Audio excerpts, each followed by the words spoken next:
Everyone, today I want to teach you about promise and fulfillment, God's redemptive story. Began studying the Old Testament, I used to see it as a collection of separate stories: creation, the floods, Abraham, Moses, David, and so on. But through this course, I discovered something greater. The Bible is one unified story, the story of God's redemptive plan from Genesis to Revelation. Very beginning, God's heart was for the nations. In Genesis 12, 1 to 3, God calls Abraham and promises, through your offspring, all nations on the earth will be blessed. That was not just a personal blessing, it was a missionary promise.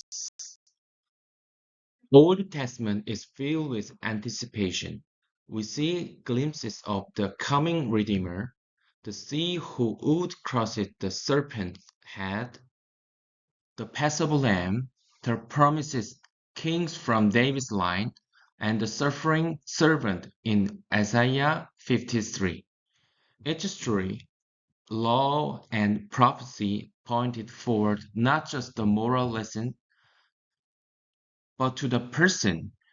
The entire Old Testament is like a shadow cast by the Christ, light of Christ before he appeared.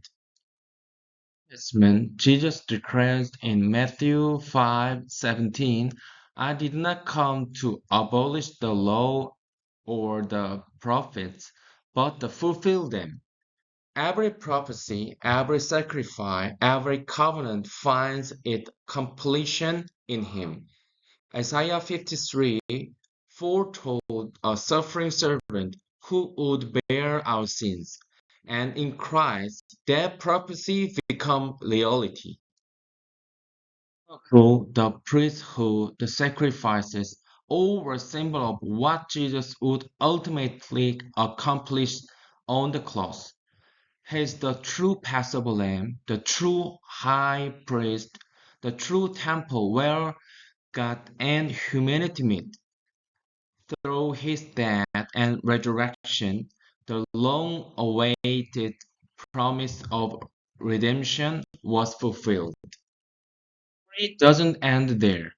God's plan of redemption never stopped with Israel. It extends to every nation, from Genesis 22:18 to the Great Commission in Matthew 28:19 to 20. The purpose has always been the same, that all peoples might know his name.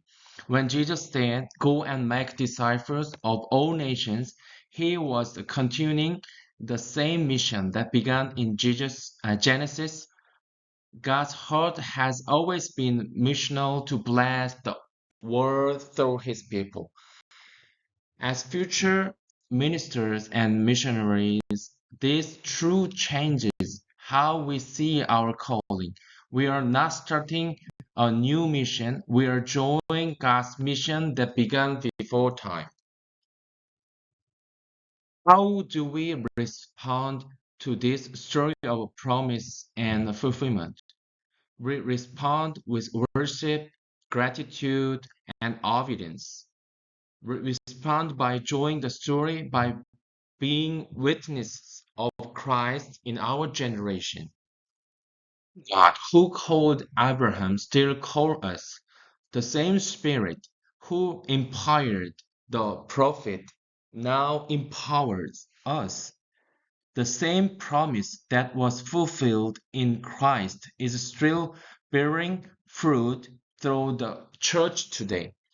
We carry the good news to every tribe and every tongue until the whole earth is filled with His glory. From promise to fulfillment, from Israel to the nations, the story continues through us.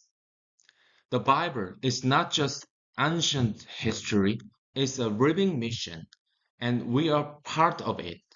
May our lives reflect this truth. The God who promised redemption has fulfilled in Christ and is still writing his story through those who believe and obey him. Thank you. Glory to God alone.